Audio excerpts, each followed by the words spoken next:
Assalamualaikum. Hari ini saya ke Jogja mencoba lewat jalur selatan ya. Jadi katanya sampai di Sidoarjo ini perjalanan dimulai.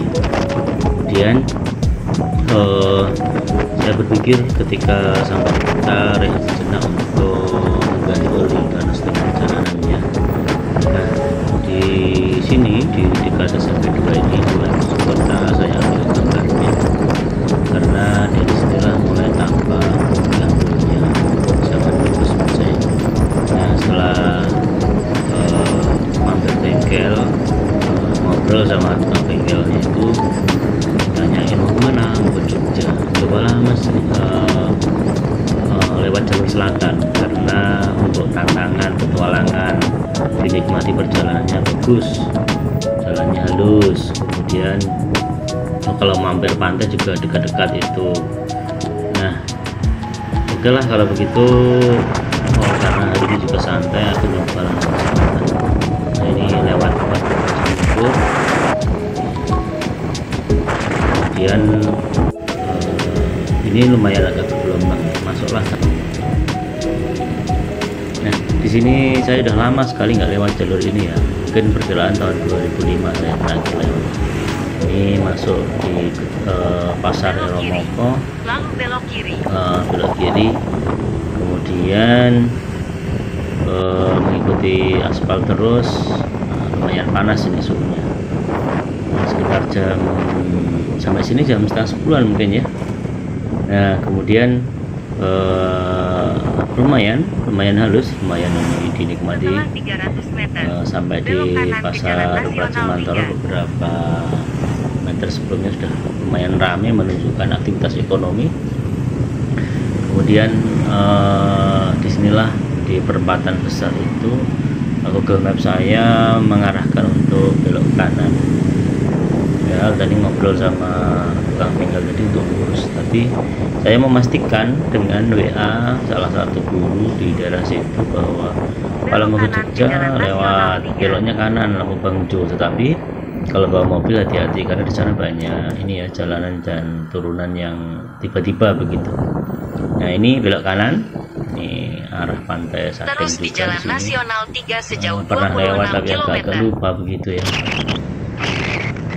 Nah, kemudian ini melewati Museum Kars Nasional punyanya Wonogiri di Praji. Museum Kars Indonesia. Hampir sama ya suasana kemarau di Wonogiri, apalagi di wilayah selatan. Kemudian naik turun dengan jalannya halus tapi agak sempit. Kalau bawa mobil hati-hati kalau mobil.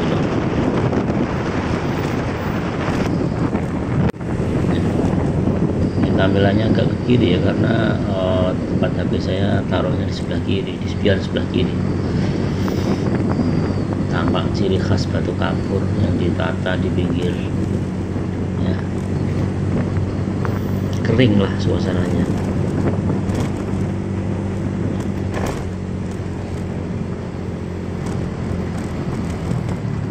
Ini saya ambil jalan yang agak menanjak ini. Nah ya, ini nanjak ini sebetulnya. Nah, terus belok kiri, halus, jalannya sepi, jadi kalau dinikmati sangat bagus. Ya, ini mulai deh masuk ke wilayah perbatasan DIY ini. Di Gunung Kidul nih ya pertama ya. Sama jalannya masih halus. Kemudian suasana juga sama, gak ada perbedaan. Batu kapur, kering, kemudian pohon jati yang daunnya mulai berguguran, rumputnya juga kering, lumayan ya. Jadi ada sih satu dua mobil lewat tapi terkendali aman dan jalannya halus. Nah, seperti ini. Udah mulai masuk agak kota ya. Di situ udah ada tanda petunjuk jalan hijau tuh ya. Nah, dari petunjuk jalan itu aku semakin yakin kalau jalan yang aku ambil ini benar begitu. Karena nah, teman-teman, ini mulailah masuk ke marka yang berwarna kuning. Ini berarti sudah mulai masuk ke Jalan Lingkar Selatan atau JLS ya. Halus lah pokoknya, jalannya nyaman dan ini bagi yang belum pernah seperti saya ini selalu memperhatikan tanda petunjuk arah yang berwarna hijau supaya nanti tidak tersesat gitu. Dan sama, jalan tetap halus, sepi, dinikmati, itu sangat bagus.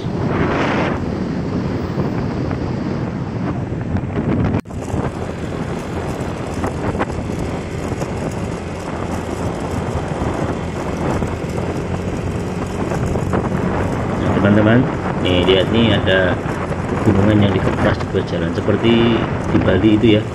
Nah, suasananya kanan kiri tebing, kemudian jalannya mulus, ada kontur naik dan turunnya. Nah, yang penting adalah mengikuti marka jalan yang berwarna kuning ini sebagai petunjuk jalur provinsi.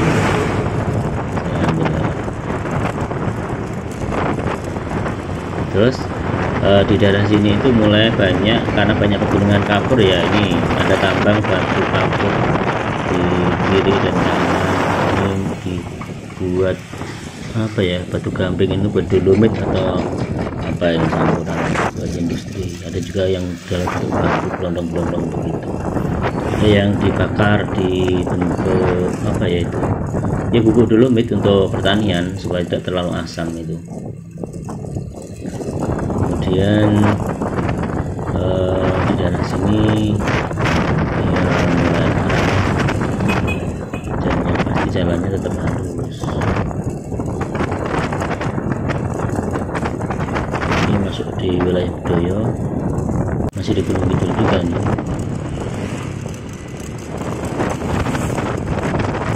Ini sama seperti yang tadi, ini batu kapur yang di atas, tapi ini saya ambil yang versi jalannya turun ya, yang tadi kan naik ya.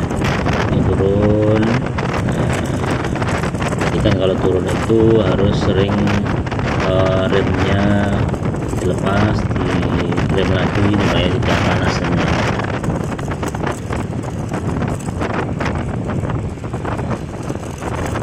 Jalannya sangat halus.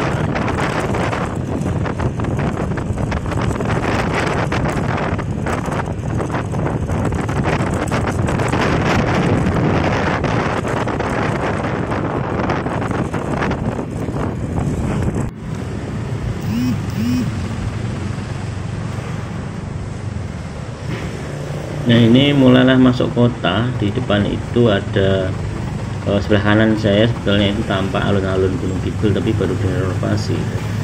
Kemudian di depan itu pas di lampu merah pas itu bangunan gedung DPRD ya. Memang tata kelola pemerintahan kita itu biasanya pemerintahan dekat dengan alun-alun, dekat dengan masjid juga. Tapi saya nggak sempat mampir masjid saya. Terus ambil ke kanan ya, itu ya arahnya. Harus sering-sering tengok map ya. Jadi map saya itu tampil tunnel kecil begitu. Ambil ibaratnya ini ada pedestrian atau pejalan kaki yang baru dibangun. Bagus ya sebetulnya, tapi masih agak panas.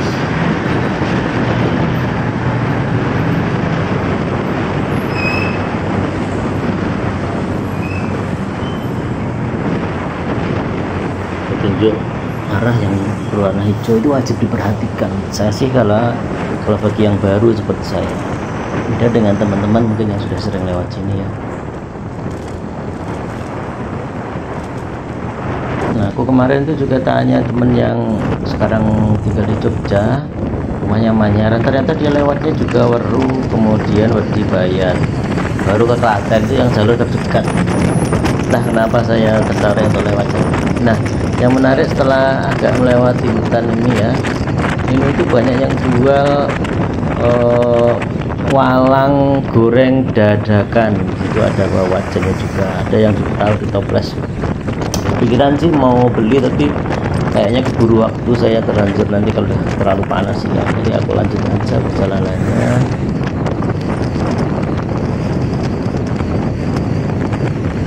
Ini masih kanan kiri, ini masih kayak hutan. Jadi jalannya halus, sepi juga, ada beberapa kendaraan.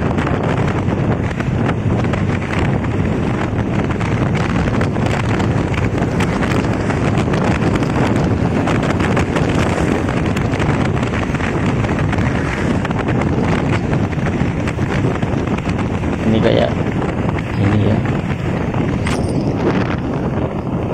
banyak pohonnya, lumayan ini supaya agak teduh suasananya. Yang itu pakai payung di pinggir jalan itu orang jual walang goreng itu teman-teman.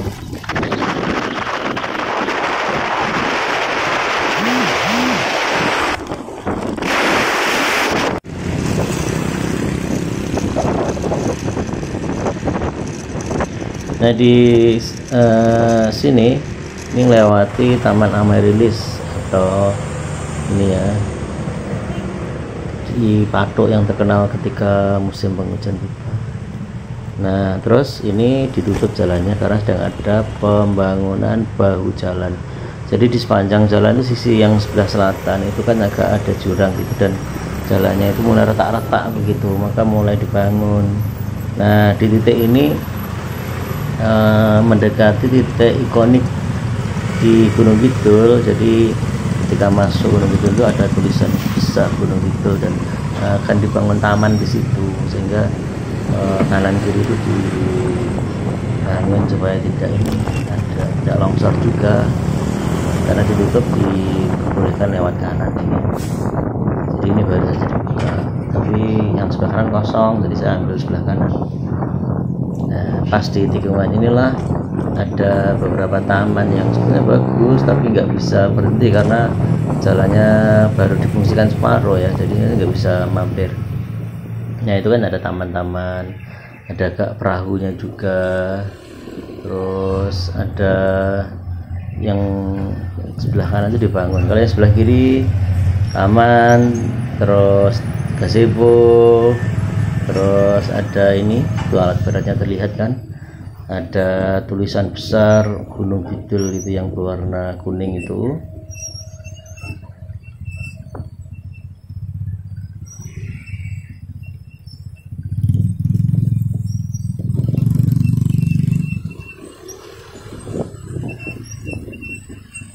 Nah kelihatan kan tuh,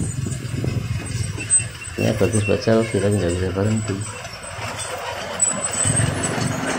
Ini sudah mulai turun ya teman-teman, dari yang pertama macet tadi terus turun, dari puncaknya di sana terus turun gitu, agak lumayan ini agak tajam. Nah ini kayaknya ini Bukit Bintang di Patok teman-teman. Jadi belok kiri ke penasaran Jalan juga Raya kan, viral di Jogja-Wonosari. medsos kalau malam itu kafe di Bukit Bintang Patok itu sangat keren tuh, seperti memandang lautan bintang di bawah itu ya. Aku sempat masuk sebetulnya, tapi kok saya lihat ini ya nggak ada pengunjung, terus tempatnya juga nggak, kurang bersih menurut saya. Nah akhirnya nggak kelihatan, aku muter deh di gang sebelahnya, terus tak lihat itu juga sama, warungnya dari depan itu nggak begitu terlihat. Terus tak tengok dari samping yang bisa terlihat di ini ya, terlihat ke bawah gitu, ternyata itu yang sering kita lihat di malam hari di medsos yang sangat instagramable itu, ternyata tuh kafe Bukit Bintang ya. Terus turun lagi, aku mampir deh ngopi sebentar sama ini buat istirahat karena panas banget. Aku di warung, dan kebetulan di belakang itu ada view yang masih terlihat bagus juga sih menurut saya. Jadi ada perbedaan